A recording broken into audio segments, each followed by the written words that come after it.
So my religion is Sikh, and basically we have very long beards and we have long hair. We are not allowed to cut our hair because what we believe is it's something that makes us very much unique from everyone else. For example, let's put in an army context, they would be wearing berets, but as a Sikh, I'd be wearing a turban with a cap badge like this, and I'd be standing out, and that also shows from the 10th Guru, the name of Guru Gobind Singh Ji. He made it so as if that a Sikh, if anybody ever needs help, that a Sikh is always there to stand out, and that's why we wear turban. If anybody needs help, we're always there to help them. Hello there, my name is Recruit Vadher. I'm aspiring to join the Royal Army Medical Corps as a combat medical technician. Originally, my parents, they're from India, Punjab in India, North India. That's where I'm originally from. Punjab. What's it like in Punjab? Oh, in Punjab, it's really nice.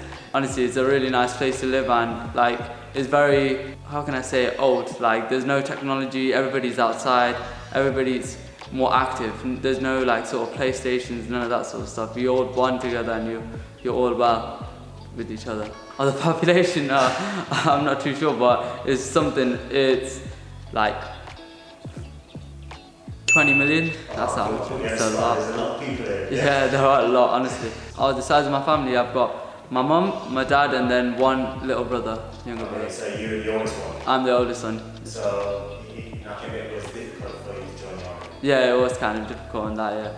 But it was good, and it was probably the best decision I've ever made in my whole life. My parents, they found it really good joining up to the army, me joining up, because they're really proud of my great nana. He was in the Indian army. He was a captain and he served 28 years. And my mum used to live in the army barracks. He started off as a soldier and then became a captain in the Signal Corps. What influenced me to join the army was the sort of life experience that you can learn, and how it's just such a positive environment, and you're always learning 24/7. Like, every single day is different in the army. There's not a single day that's been the same. It's been the best thing I've ever done in my life. It's given me challenge. It's given me a lot of life experience in such a short amount of time that I would like. For example, in these 3 months, I've probably learned so much more about my life and about myself than I've learned in 18 years of going to school and education. We've gone, honest opinion. My honest opinion, it's a bit boring. I was a bit like overthinking when I was joining the army, like, because I used to be really stressed out and I used to really overthink, oh, will I fit in the army? Will I do well? Will I pass out? And like, will I also like have a lot of friends in the army? But I've made more friends than any single person in my platoon has ever made down here, and I know a lot of people now in the army, and honestly, you meet really good types of people here, and everyone's just so like, they're so good. You have no problems. You can like get along with them straight away in just a second just by meeting them. Yeah, so what was your fitness like? My fitness, it was really good, and I came second on my 1.2k run. I had 7 minutes 20 seconds so I came second. I was lapping people. Oh, I was the best, honestly. Most definitely, what I'd recommend more than anything to everyone is do not overthink joining the army. Just do it. Don't think, just do. And my second thing is keep your fitness up to a high standard. You want to be at the front. Remember, you're in a big competition with every single person in your platoon, and you want to be the best out there, and you want your report at the end to be the best that you can be, and that because that's how you'll get promoted, from what the corporals and sergeants have said to me. Honestly, what I'd recommend is do a lot of hill walking and hill running. That if you want to, because Concrete Hill, this is no type of hill that's in our daily city. This is completely different, and it's really big, honestly. But I'd recommend doing a lot of hill sprints, and you'll get up there really good, and you'll see a lot of people at the bottom, and you'll be right at the top. The PTIs, you know what? When I was in Civvy Street, I used to have to pay around £6 to £10 for PT sessions. Down here, I get paid to become fit, and honestly, like, the PT sessions down here, they're really good, and it's the best sort of PTIs you can get, and they really care for you. And like, if you're not doing it, like, say if you're not doing it right, they'll come and physically one-to-one teach you how to do it right, and that's happened to me a lot, and they've taught me really well. I never used to be able to do deadlifts. Now I can do deadlifts with the right technique. First night, the weather was like throwing it down with rain. Honestly, I've never done an exercise like this. Honestly, never. It was a really good experience. Like, and I found like that I could be in a really uncomfortable position and keep moving forward and just get on with it. That's one thing I've learned from first nights. And you know what? You're all as a group, you're all as a platoon, you all get through it. Everyone's in the same boat, you just get through it. The most enjoyable part is probably coming back, going back to camp and then being back and actually being able to sleep in the nice bed you have in your block. So what are the instructors like? The instructors are the most professionalist types of people that you can ever meet. Like my corporal, he's a first Fusilier and he's one of the most smartest person I've ever met. He's dressed smart, like teaches very smart. He knows how to talk to you.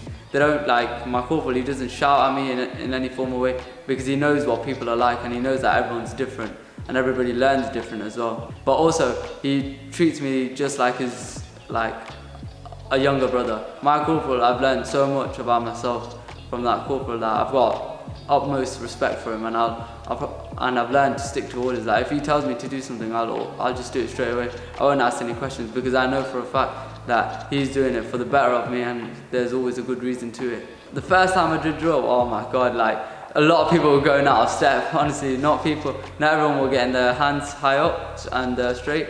But after more and more practice, you get really good at it, and like it teaches you a lot of discipline, and it's a big teamwork. Adventure training, yeah? Adventure. So you did inner walking, caving, rock climbing, all you find that, especially caving. Caving, oh my god. I've never been in water as cold as caving. Literally, like it was freezing, that water. Honestly, I've been in some really small gaps since I've been caving, honestly, but the experience is one of the most best sort of experience I've ever been in. It's a really big adventure, caving is. Going inside all those caves in the darkness with five, 6 other people, oh my god, it's amazing, it's really good. It's probably the best adventure training I've done. Not a lot of people liked it, but I personally really enjoyed it.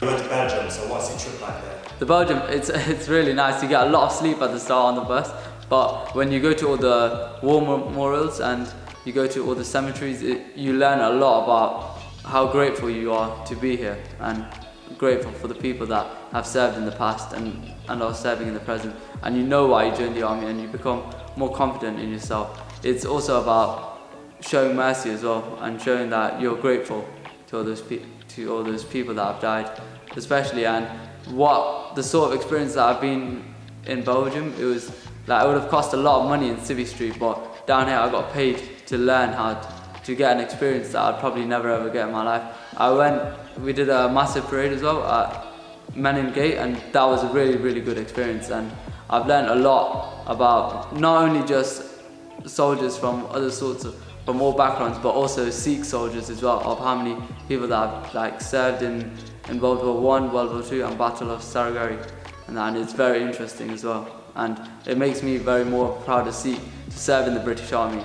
Yeah, definitely. So, okay, moving forward, so week 14 and you're going tomorrow, yeah? So, how excited you are? I'm literally buzzing. I can't wait to pass out, be on that parade square, seeing my family and seeing all the other people as well, and seeing myself with all my friends passing out, all that hard work, all that effort, and all those times, that we've been in a really hard state, and it's all becoming worth it now, honestly. And you know what? I never thought I'd ever pass out, to be honest, from here at the start. I never thought I'd ever make it 28 days past, but here I am now, 14 weeks after, and I'm passing out. Honestly, there's a lot of things that have helped me, especially the videos, and also from what people have told me as well, from other soldiers in Tirah, and they've told me about how Fabziy's videos are really helpful, and I'll fully agree with that, because before I joined the army, I was really stressed out and I used to overthink, and it was the videos that used to keep me that little inch up and making me keep on going and making sure that I don't withdraw my application, none of that sort of stuff. It just kept me going, and here I am now having an interview. Never thought I'd have that, but I'm just really grateful and humbled to be here. Honestly, if you want this, then you'll go and get it, and you'll do whatever you can to get this. All I would say is just stay humble, just keep your fitness up, and do not overthink this. Honestly, it's a really big decision, and I understand that a lot of people would overthink it, but just keep it simple. Just don't think and just do, because that's the best thing you can ever do, because this is one of the best things, and I'm not, my hand on my heart, this is the best thing I've ever done in my life. Honestly, and I would recommend any single person to do it, because you'll become more of a better person, and you'll do even more better than you'll ever think. And your family and your friends will be proud, and you'll stand out unique from every single person else. Good luck on the journey as well. Thank you, and I'm very grateful to be here and very thankful for you interviewing me. Yeah. So. Cheers, man. I appreciate that. Yeah. Thank you very much. That's one thing, mate. No, it's called Karas. These basically, what these represent is to show that God is one and we are all one as well. Because there's no start nor is there an end. There's no two bits sticking out. There's only one, and that's what it represents. And it also represents that to always do good deeds and always remember what the right thing is always to do. Even in hard situations, always do the right thing. That's what it represents.